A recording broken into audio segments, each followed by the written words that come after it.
Hi friends, मैं गौरव from taxation Guru. Taxation गुरु आपके अपने टैक्सेशन गुरु चैनल में आप सभी का बहुत बहुत स्वागत है। आज मैं आपसे जिस विषय पर चर्चा करने वाला हूं वो बहुत ही महत्वपूर्ण विषय है, जिसको 54 जीएसटी काउंसिल मीटिंग में इंक्लूड किया गया है। उस पर जीएसटी चार्ज करने की बात कही है, तो वो है रेंटिंग ऑफ कॉमर्शियल प्रॉपर्टी।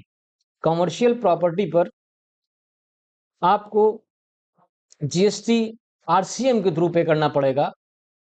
जो भी अनरजिस्टर्ड पर्सन है, यदि वह अपनी कोई भी कॉमर्शियल प्रॉपर्टी को किसी रजिस्टर्ड पर्सन को, जो जीएसटी में रजिस्टर्ड है, उसको देता है, चाहे वो शॉप हो, गोडाउन हो या कोई कॉमर्शियल प्रीमाइस हो, उसको यदि देता है तो टैक्स पेयर जो रजिस्टर्ड है जीएसटी के अंदर, उसकी लायबिलिटी है कि वो आरसीएम में 18% जीएसटी चार्ज करे और फिर उसकी आईटीसी को क्लेम कर ले टेबल 4A3 के अंदर।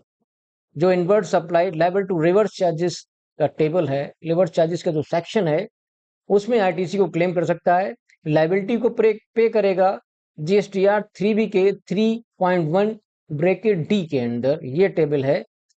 तो किस हिसाब से यदि यदि आपका यदि आपका लैंडलॉर्ड यदि आपका लैंडलॉर्ड अनरजिस्टर्ड है और आप जीएसटी में रजिस्टर्ड हैं, तो आरसीएम के थ्रू आपकी ये लायबिलिटी बनती है कि आप 18% जीएसटी जो है, जितना रेंट आप पे कर रहे हैं उस पर 18% जीएसटी चार्ज करिए और उसका आईटीसी क्लेम कर लीजिए। ये 54 जीएसटी काउंसिल मीटिंग में इसको इंक्लूड किया गया है। ये 54 जीएसटी काउंसिल मीटिंग में वैसे तो बहुत सारे चेंजेस किए गए हैं, चाहे वो बी टू बी इनवाइसेस से संबंधित हो, चाहे मेटल स्क्रैप से संबंधित हो, या आपका आईएमएस से संबंधित हो, या सेस से संबंधित हो, कंपनसेशन सेस, जो 2026 तक अभी चालू रहेगा। और आगे भी इसकी क्या प्रक्रिया रहेगी वो भी धीरे धीरे मीटिंग में, जो जीएसटी काउंसिल की मीटिंग होगी, उनमें बताया जाएगा आपको। तो आज मैं आपको बताने जा रहा हूं कि कॉमर्शियल प्रॉपर्टी पर रेंट यदि आप पे करते हैं, तो उस रेंट पर आरसीएम की जो लायबिलिटी होती है उसको किस प्रकार से आपको पे करना पड़ेगा। और यदि आपका यदि आपका लैंडलॉर्ड रजिस्टर्ड हो जीएसटी में, तो क्या प्रोसीजर है। यदि अनरजिस्टर्ड होगा तो क्या प्रोसीजर है, किस सिस्टम के तहत, किस मेथड से आपको जीएसटी चार्ज करना पड़ेगा। डिले ना करते हुए, देरी ना करते हुए, मैं आपको मैं आपको दिखाता हूं कि किस सिस्टम के तहत जीएसटी आरसीएम के थ्रू पे होगा या एफसीएम के थ्रू पे होगा। सिचुएशंस क्या क्या रहेंगी, चलिए मैं आपको इन सारी सिचुएशन को स्टेप बाय स्टेप बताता हूं। एक भी सिचुएशन को छोड़ना नहीं, बहुत ध्यान से सुनिएगा, पूरी वीडियो को देखिएगा। यदि एक भी कंडीशन आपने मिस कर दी जो आरसीएम से रिलेटेड है, लैंडलॉर्ड और टेनेंट से रिलेटेड है, तो हो सकता है जीएसटी में आपको आगे बहुत बड़ी प्रॉब्लम्स हों। इसलिए एक एक चीज को बड़ा ध्यान से सुनिएगा, समझिएगा। दिखाता हूं आपको। तो चलिए आ गए हैं हम और आपको दिखाते हैं कि कॉमर्शियल प्रॉपर्टी के रेंट पर किस हिसाब से आपको लायबिलिटी पे करनी है। यदि आप अनरजिस्टर्ड हैं और आपने किसी रजिस्टर्ड पर्सन को, अपने किराएदार को, अपनी कोई कॉमर्शियल शॉप दे रखी है रेंट पर, तो ये उसकी लायबिलिटी है कि वो आरसीएम के थ्रू 18% जीएसटी को पे करे और फिर उसकी आईटीसी को क्लेम करे। तो मैं आपको कॉमर्शियल प्रॉपर्टी पर जब लैंडलॉर्ड आपका रजिस्टर्ड है, उस सिचुएशन में क्या कंडीशंस रहेंगी, और जब लैंडलॉर्ड आपका अनरजिस्टर्ड है उस सिचुएशन में किस प्रकार से जीएसटी को चार्ज किया जाएगा, जीएसटी को किसके द्वारा, एफसीएम या आरसीएम, किस मेथड से पे किया जाएगा। मैं आपको स्टेप बाय स्टेप बताते हुए चलता हूं, बहुत ध्यान से सुनिएगा, किसी भी चीज को स्किप ना होने दीजिएगा। कॉमर्शियल प्रॉपर्टी पर रेंट। तो यदि आपका लैंडलॉर्ड नॉट रजिस्टर्ड, अगर आपका लैंडलॉर्ड रजिस्टर्ड नहीं है जीएसटी के अंदर, तो उसकी दो सिचुएशंस होंगी। उसने अपनी शॉप, उसने अपनी प्रीमाइस जो कॉमर्शियल है, उसने किसी किराएदार को दे रखी होगी, तो वो जीएसटी में या तो रजिस्टर्ड होगा या नॉन रजिस्टर्ड होगा। तो यदि आपका किराएदार जीएसटी में रजिस्टर्ड है, तो रजिस्टर्ड टेनेंट की ये लायबिलिटी है कि वो 18% जीएसटी आरसीएम के थ्रू पे करे और फिर उसकी आईटीसी को क्लेम करे। और यदि आपका किराएदार जीएसटी में रजिस्टर्ड नहीं है, तो नो जीएसटी, ना तो आप जीएसटी को पे करेंगे और ना ही आपका टेनेंट, आपका किराएदार जीएसटी को पे करेगा कॉमर्शियल प्रॉपर्टी में। और यदि लैंडलॉर्ड रजिस्टर्ड अंडर जीएसटी, मान लीजिए कि आप जीएसटी में रजिस्टर्ड हैं, तो इसमें दो सिचुएशंस होंगी। आपने अपनी शॉप, आपने अपनी कॉमर्शियल शॉप या कॉमर्शियल प्रीमाइस को या तो किसी ऐसे व्यक्ति को दे रखा होगा जो जीएसटी में रजिस्टर्ड होगा, या तो किसी ऐसे व्यक्ति को दे रखा होगा जो जीएसटी में अनरजिस्टर्ड होगा। यदि आप रजिस्टर्ड हैं जीएसटी में और आपने अपनी कॉमर्शियल प्रॉपर्टी को किसी ऐसे व्यक्ति को दे रखा है जो जीएसटी में रजिस्टर्ड है, तो आपकी ये लायबिलिटी है कि आप एफसीएम के through, landlord need to charge GST on FCM basis. तो लैंडलॉर्ड जो है इनवाइस इशू करेगा, इनवाइस इशू करने के बाद में उसका टेनेंट जो रजिस्टर्ड है जीएसटी में, वो उसका आईटीसी क्लेम कर लेगा। सेम सिचुएशंस रहेंगी जैसे सेल इनवाइस की रहती हैं एफसीएम के मेथड में।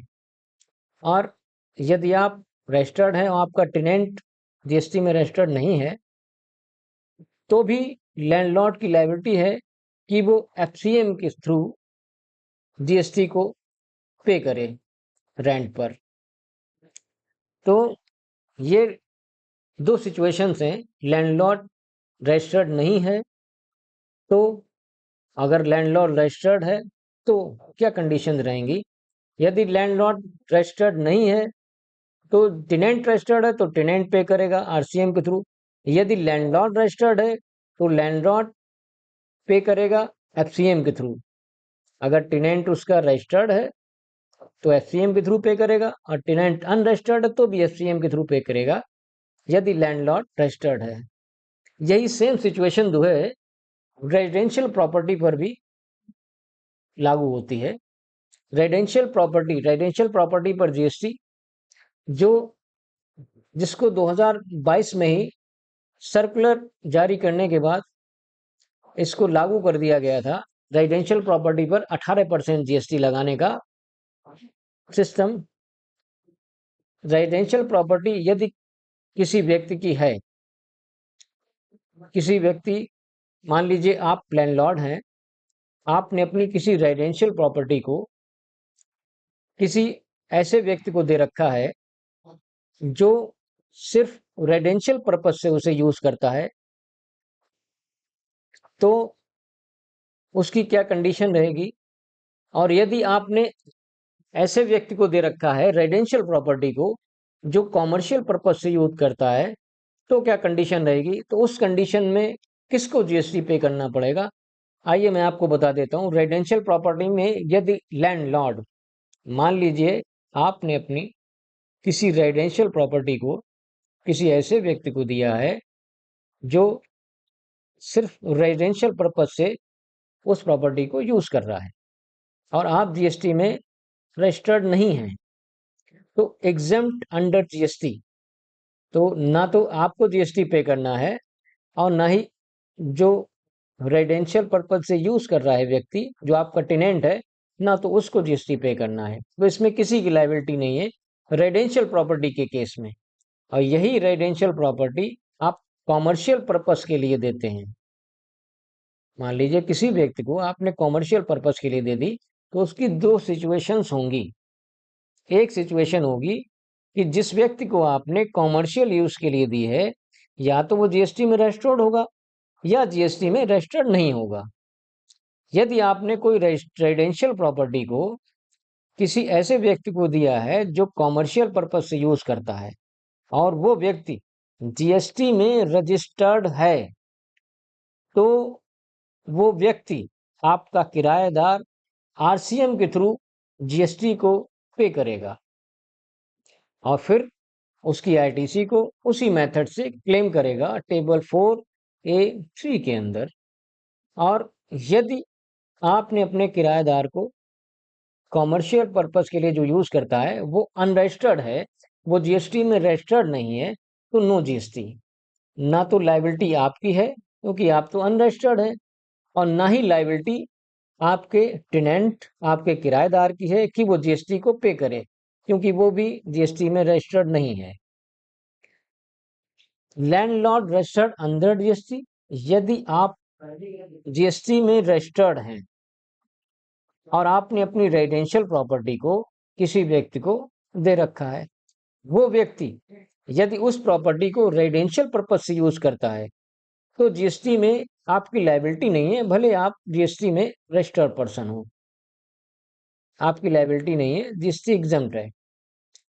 यदि कॉमर्शियल पर्पस के लिए आप रजिस्टर्ड हैं जीएसटी में और आपने कॉमर्शियल पर्पस के लिए अपनी रेजिडेंशियल प्रॉपर्टी को किसी को दे दिया, तो landlord need to charge GST on FCM basis. तो आपको एफसीएम बेसिस पर, फॉरवर्ड चार्ज मैकेनिज्म के बेसिस पर आपको 18% जीएसटी पे करना पड़ेगा। और यदि यदि मान लीजिए कि आपका जो टेनेंट है वो कंपोजिशन स्कीम में रजिस्टर्ड है, आप लैंडलॉर्ड हैं, आप अनरजिस्टर्ड हैं, और वो कंपोजिशन स्कीम में रजिस्टर्ड है आपका टेनेंट, आपका किराएदार, और वो कॉमर्शियल प्रॉपर्टी आपसे लेता है, आपसे शॉप लेता है, आपसे कोई कॉमर्शियल प्रीमाइस लेता है, तो 18% जीएसटी, तो 18% जीएसटी उसको आरसीएम के मेथड से पे करना पड़ेगा कंपोजिशन स्कीम के भी केस में, यदि आपका टेनेंट रजिस्टर्ड है। यही सेम सिचुएशन रेजिडेंशियल प्रॉपर्टी में भी अलाउ होती है।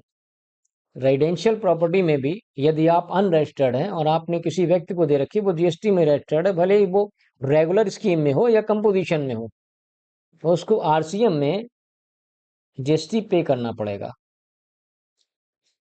तो रेंट पर 18% जीएसटी कॉमर्शियल रेंट पर आने के बाद में आप ये समझिए, वैसे ही आज की ये कंडीशन है कि यदि आप किसी शॉप को, यदि आप कोई व्यापार करना हो और आप किसी व्यक्ति से रेंट पर उसकी शॉप लेने के लिए जाते हैं, तो बहुत सारी कंडीशंस ऐसी आती हैं आपके सामने कि आपको प्रेफरेंशियल, आपको लोकेशन जो है वो आपके व्यापार के लिए सुटेबल है, परंतु आपका जो लैंडलॉर्ड है वो आपको देने से मना कर देता है कि मैं अपनी किसी भी शॉप को आपको रेंट पर नहीं दूंगा। इतने सारे बर्डन, इतने सारे कंप्लायंसेस, ये जीएसटी में रेंट पर आने के बाद में और ज़्यादा डिफिकल्ट हो जाएगा मामला। वैसे ही रजिस्ट्रेशन जब आप अपने किसी व्यापार का, आप किसी शॉप का रजिस्ट्रेशन जीएसटी में कराने जाते हैं, तो बहुत मशक्कत करनी पड़ती है अपने लैंडलॉर्ड से कि वो किरायानामा बना दे, वो अपनी ज़मीन को मुझे लिखित में दे दे ताकि मैं अपना जीएसटी रजिस्ट्रेशन करवा सकूं। और जब ये सिचुएशन आएगी टैक्स पे करने की, भले ही वो अनरजिस्टर्ड है, उसकी लायबिलिटी नहीं है, लेकिन इनकम टैक्स के अंदर उसकी इनकम को मॉनिटर किया जाएगा। कैसा लगा ये वीडियो कमेंट सेक्शन में ज़रूर बताइएगा, और इस वीडियो को अधिक से अधिक लाइक और शेयर कीजिएगा ताकि ये इन्फॉर्मेशन आपके सभी मिलने वाले व्यापारी भाइयों को मिल सके। और अपने टैक्सेशन गुरु के चैनल को सब्सक्राइब जरूर कर लीजिएगा और बेल आइकन को प्रेस करना ना भूलिएगा, ताकि जीएसटी और इनकम टैक्स से रिलेटेड जो भी लेटेस्ट इन्फॉर्मेशंस हैं उनके वीडियो के नोटिफिकेशंस आपको समय समय पर मिलते रहें। मिलते हैं फिर इसी चैनल पर, तब तक के लिए thank you and have a nice day. Bye bye.